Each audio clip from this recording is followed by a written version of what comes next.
What's up, everybody? Back again, another video. This video is going to be about fishing spots down in Hopedale, Shell Beach area. I just want to kind of go over it. I haven't really fished it in a while, but I've been fishing a lot more Grand Isle area. But I used to fish this for like over 15 to, I don't know, maybe 18 years, I guess. Let's get into it. All right, let's say you're launching over here, Campos, right here. You can go in, and they got all these little cuts over here that go into Lake Bourne right here. And anytime they got like an outgoing tide, you can get fish all along these areas right here. They got little rock mullows. You can fish those points with a rock saw. And that's usually if it's kind of windy, I'll try and stay in the inside areas. If we have low wind, I'll go launch out of by Pat down in Hopedale. At Hopedale Marina, and I'll launch. And I never go to Spoil Canal. A lot of people go to Spoil Canal. If you get this map from Standard, I think it's Standard Mapping. Yeah, Standard Mapping. They have all of basically the recommended routes on this map, so you can get out there safely. If you buy the LA1 card for your Garmin or your whatever brand you got, Humminbird, they make different ones you can get from the LA1 card, like the Pro or the regular. I think they might have 2 or 3 different levels. I got the Pro, which gives you all the recommended routes, which would be like these little yellow things on here. On the LA1 card, it shows up on the GPS, so you can follow those. Because like if you go through the Biloxi Marsh over here and you don't have a GPS, it just takes one wrong turn, and you can be stuck like Chuck. And you don't want that to happen. So like here, this is I've gone this route before, but right when you get right through going back to Bayou Lutry, man, it's freaking shallow right here. So I don't know, sometimes they got boats fishing right there, so you gotta go slow. So you'll be turning mud if you go in there in a low tide. It ain't much tide range, you could get stuck in there, so be careful about that. Typically when I go fishing out Hopedale, we launch from over by Pat's, and we come out this way. And actually, no, I'll go right here, Baker's Canal. And I'll go over through China Pass, Half Moon Lake, and then I always go out to Elwha. And you'll know when you make this last turn right here, if it's going to be too windy to go in Elwha, it'll let you know. And then you can turn around, fish the oyster reefs right here, and just kind of drift through there. Always have some trout stacked up in there. Right along this shoreline right here, they have those big concrete like reef things they put down. I guess they're for erosion purposes or whatever. And then they got sheephead loaded up in there. And they're actually marked on the GPS as, as structures. And when you're out there, they say, hey, don't go past this point, because if you drift over them, your lower unit can hit them, because they're pretty shallow. So I usually try to stay right on the edge of them. Put your spot lock on, throw your power pole, cage and anchor, whatever you got. Should be shallow enough right there to use that. It's only about 5 feet, I think, depending on how close you get to them and what the tide range is. Another good spot, Dead Man's Island used to be good. I don't even know if they got any of it left. They had a little creek going through it, and then you could drive a boat through it, and then, I don't know, it might not even be there anymore. But then they have the trash pile, which I believe is this one. And then they have another one out there that's like an abandoned one, which is pretty good too if you cast up underneath it. Good spot here, but this was like the community spot because they got the big trash pile, and you go between the trash pile and the pier.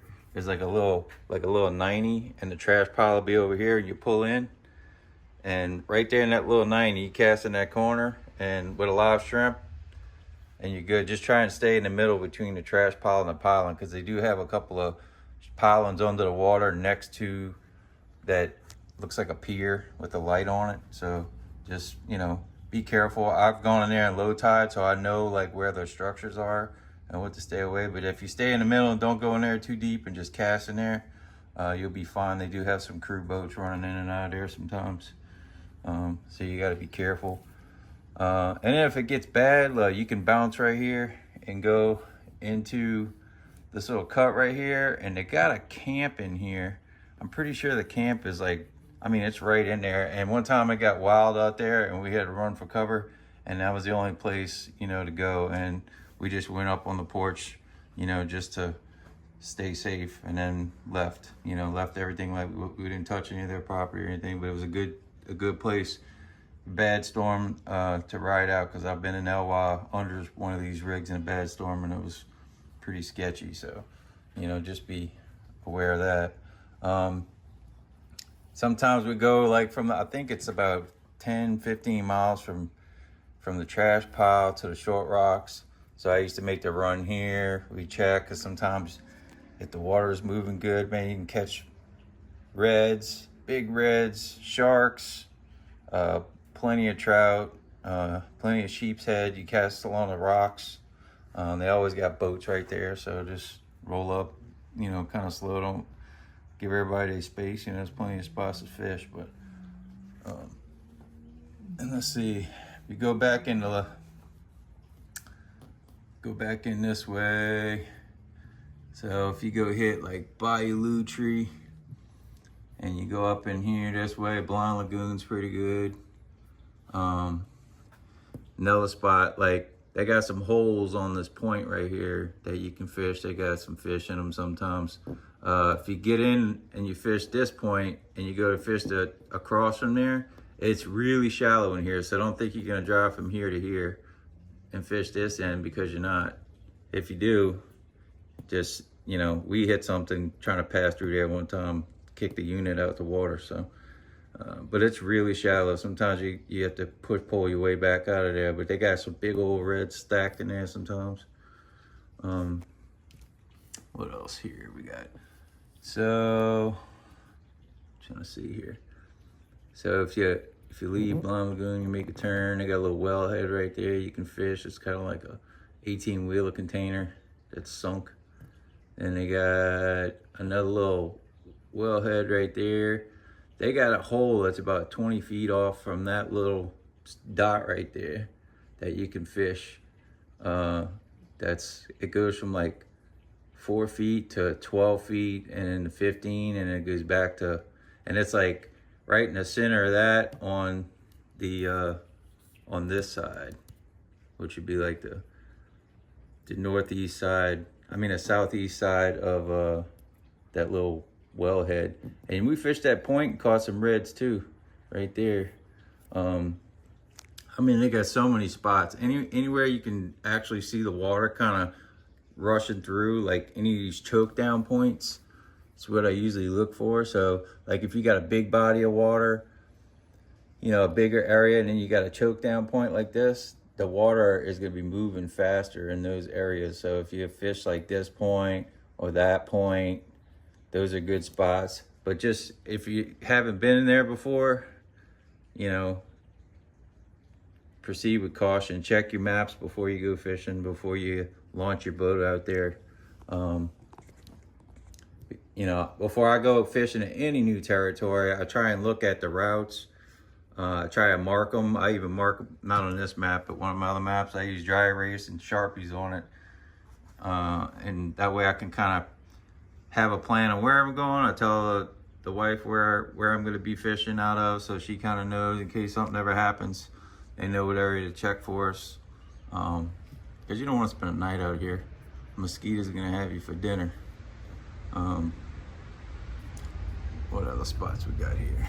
So let's go back over this way. That's just some like good community holes. They got, was a Black Bay area down here that had some good spots too. Or Drum Bay right here.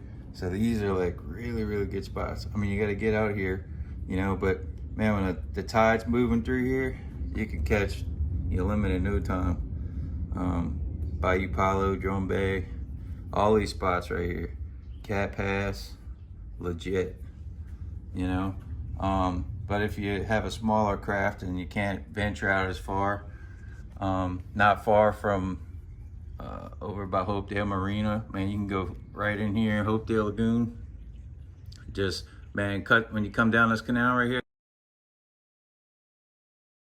cut that turn wide, because look, you'll turn mud right here for sure. But you can fish all on this side right here, and then over here where this little point's at, all in this cut, and get your limit. You know, there's always boats loaded up in there, you know, all Lake Amita. This whole side right here is really good. I mean, they got pretty much all of these spots are like legit. And they're pretty close. You don't have to go far, you know. You just, like I said, be careful. You know, it is marsh, so, you know, they do have structures, you know, that you can fish in some of these areas and some old wellheads. If you can find some that they don't have anymore that are unmarked, well, you know, not visible above water, and you know that they're below the water, those are really, really good. Anytime you can find any kind of old structures, the fishing is great. This time of year, October, November, December, is like fire for fishing, you know. I mean, I've fished at all of these spots. Half Moon Pass, you know, Stump Lagoon. You can go in here and it got cuts all along here. The water's usually hauling butt right through here when you turn, but sometimes there's a bit of boat traffic because they all running out this way to Lake Eugene. So you can fish all these spots, you know. It's good stuff. If you want to catch everything under the sun, you know, you can go in the Biloxi Marsh and you can catch a bass, then pull in a trout and catch a bass, and then get a red, all, you know, up in here, because it's a mix with, they got a lot more fresh water in those areas, you know, you can fish. But I just wanted to kind of go over, I know people, some people have been asking me, man, what do you do in Hopedale? And I'm like, well, I don't really fish Hopedale anymore, but I'll make a video, because I did fish it for a very long time. It was a lot of running in the boat, you know. I'd run 20 miles, you know. If I went out to the trash pile, went here and back, and then back in, that was 40 miles in a day, you know. Whereas I go to Grand Isle, I might go 12 miles in a day, you know, so it's a big difference. And the marsh is a lot closer to the launch. I mean, they got plenty of marsh here as well, but it's a lot more shallow, so you have a tendency to get, you know, you can make a wrong turn a lot easier.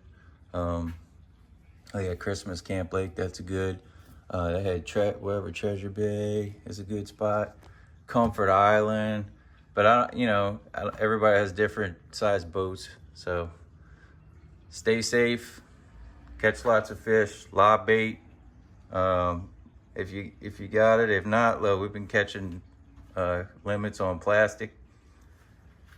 Marker 54, the white ones, the pink ones. I think it's molting color or something. Really great. That was the first time I used it my last trip, and we got 2 limits and could have had 3 or 4 limits because we were just throwing them back all day. But stay tuned in the next video. I'll try to make one about Grand Isle and how I fish those areas also. And I might even do a video on how I set my poles up and everything. So y'all stay tuned in another video. Take care. Later.